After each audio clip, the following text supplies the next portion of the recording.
Mukhang hindi na lang dito sa bansa at sa buong Asia kikilalaning songbird si Regine Velasquez Alcacid.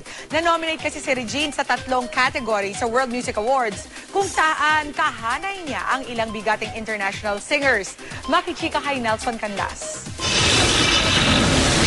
Tuwang-tuwa si Regine Velasquez nang malaman niya na nominado siya sa World Music Awards, isang worldwide online poll.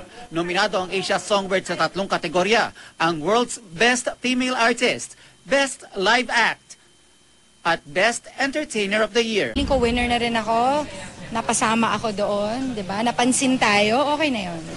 Bukod sa pagkanta, busy rin si Regine sa kanyang TV show na Sarap Diva.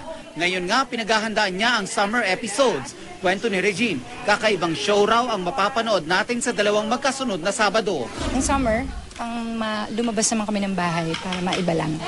Outing. Kasi kasama ko mga bagets. So parang meron kaming workshop for kids. So meron kaming pa-swimming, pa-yoga, at may singing lesson. Nelson Canlas updated sa Showbiz Happenings.